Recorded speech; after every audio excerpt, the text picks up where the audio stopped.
Edik 1 standar STRK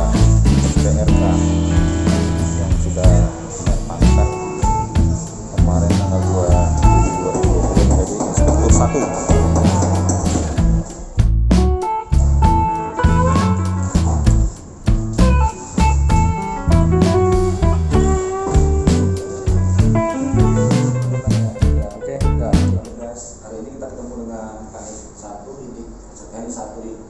Satres Polres Langgari dengan Inspektur 1 Imade Krisnanda. Silakan Komandan disambung cerita yang tadi. Oh ya, baik. Tadi sampai di masuk Akpol 4 tahun menjalani pendidikan. Setelah menjalani pendidikan dilantik menjadi Inspektur Polisi 2 ya, dilantik oleh Presiden. Lalu mendapat penempatan di Polda Sumatera Utara. Kebetulan Polda Sumatera Utara sangat banyak yang mengimpikan untuk dinas di Polda Sumatera Utara. Saya mendapatkan kesempatan itu, syukur bisa berdinas di Polda Sumatera ini. Lalu ditempatkan di Polres Serdang Bedagai dari awal 2016 lulus, 2016 akhir baru masuk di Polda Sumatera Utara, ditempatkan di Polres Serdang Bedagai hingga saat ini. Lalu untuk menjelang HUT Polri yang ke-74, mungkin harapannya kita bisa lebih dewasa, lalu personil bisa lebih profesional dalam menangani tindak pidana yang sampai saat ini mungkin sudah banyak berkembang secara konvensional, banyak yang profesional juga. Lalu untuk personilnya juga semakin dapat dikatakan lebih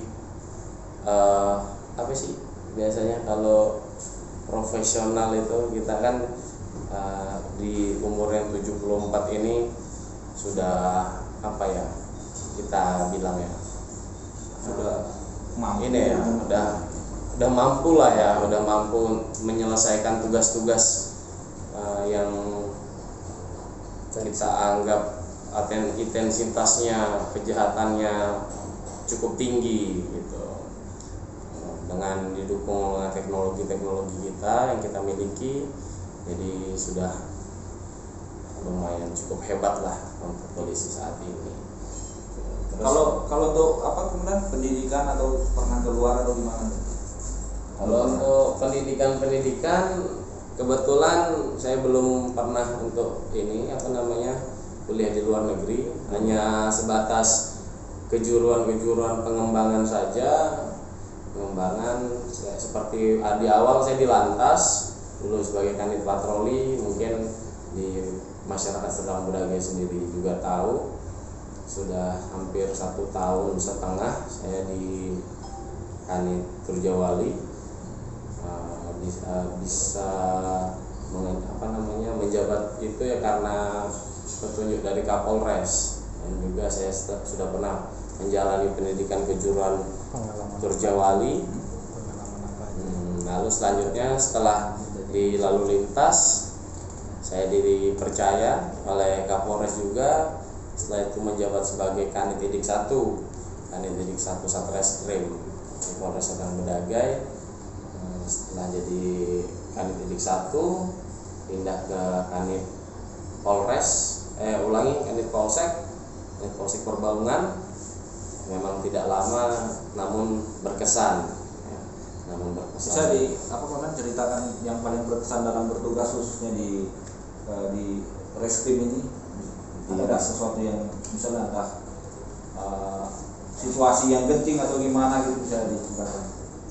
Oh ya, jadi ada beberapa kasus mungkin yang pernah saya alami dalam proses pengungkapannya. Kemungkinan banyaknya di penggerebekan biasa kita di pemukiman, di tengah masyarakat kita melaksanakan penangkapan, penggerebekan. Mungkin banyak yang terkejut karena kita kan untuk dalam pergerakan Dadakan ya dalam pergerakan penangkapan kan tidak diduga-duga Iya. gitu loh. Hanya kita sendiri dan anggota yang tahu, jadi bersifat rahasia. Dan kita memberikan efek kejut jadi terhadap pelaku tindak pidana. Mungkin pada jam-jam subuh menjelang pagi yang dimana masyarakat itu masih beristirahat, tidur, jadi kita laksanakan penggerebekan di situ. Untuk kasusnya pada saat itu mungkin kasus pembunuhan di Kecamatan Kotari, tepatnya di Silinda. Pada saat itu ada kasus pembunuhan anak di bawah umur. Bawah umur, anak korbannya itu masih berusia 3 tahun. Lalu pelakunya sudah hampir berusia 70-an, kurang lebih 70-an. Di mana pada saat itu pelaku mengiming-imingi korban dengan memberikan sejumlah uang, setelah itu disetubuhi. Lalu dibunuh oleh pelaku karena korban berteriak-teriak minta tolong. Tepatnya itu TKP-nya di Kotari itu di belakang gereja, di belakang gereja juga. Jadi setelah pihak korban, keluarga korban, orang tua korban mencari-cari, selama 1 hari mencari, lalu didapati korban tersebut sudah dalam keadaan tidak bernyawa di belakang gereja, di alang-alang, di hutan-hutan, ditutupi dengan daun talas. Setelah kita laksanakan cek TKP, identifikasi korban, sebab kematian korban, kita mencari bukti-bukti yang cukup, jejak-jejak dari pelaku. Setelah kita laksanakan proses pencarian, dalam waktu 3 jam setelah penemuan mayat tersebut, kita berhasil mendapatkan identitas tersangka. Dan ternyata tersangka tersebut tidak jauh dari rumah korban. Mungkin sekitar 10 meter dari rumah korban. Lalu kita laksanakan penggerebekan. Nah, kita dapati di situ pelaku umur hampir berusia 70 tahun, kurang lebih 70 tahun. Memang sudah cukup tua. Dan setelah kita laksanakan interogasi, memang banyak masyarakat di sana yang resah memang dengan si tersangka itu, karena memang sudah untuk kejadian ini Sudah sering. bukan pertama kalinya, Sudah sering, gitu. Kurang lebih 3 kali lah. Kemudian ini sampai meninggal dunia ya. Ini sampai meninggal dunia. Sebelumnya juga korban juga sudah pernah dilakukan seperti itu juga, sebanyak 2 kali, ini yang ketiga kalinya. Kalau diserang lagi kita lihat teman-teman, dari berita yang kita input dari humas itu kan banyak ya kasus-kasus susila ya. Iya, sedang lagi ini ya. Didominasi. Ini tantangan kita lah, masyarakat juga ya, bukan kepolisian Betul untuk. sekali.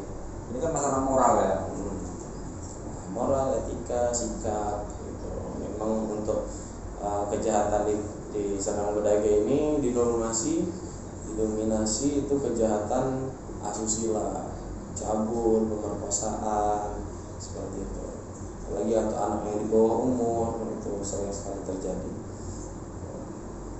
Dan sebagai komandan di sini, ini cukup menjadi tantangan terus ya setiap harinya ya kan. Betul sekali.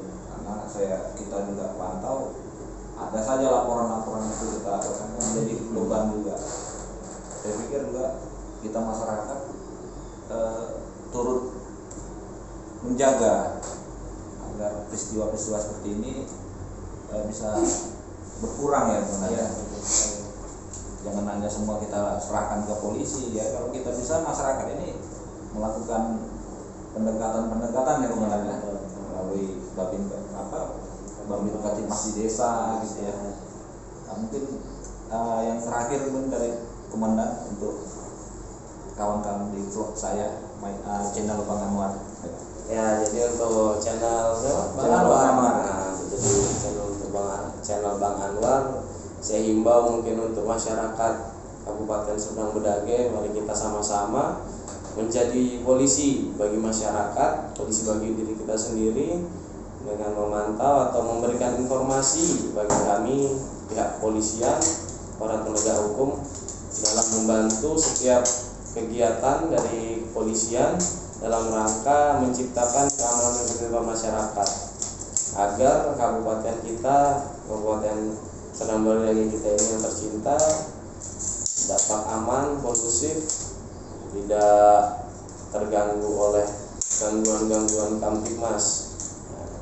Dan pihak kepolisian juga dari Babin Kamtibmas sudah melakukan pendekatan juga dengan masyarakat, di mana tujuannya untuk mencari informasi apa keluhan dari masyarakat, karena di sini kita kepolisian bukan cuma sebagai penegakan hukum saja, namun di sini ada perlindungan, pelayanan dan pengayuman bagi masyarakat. Itu saja.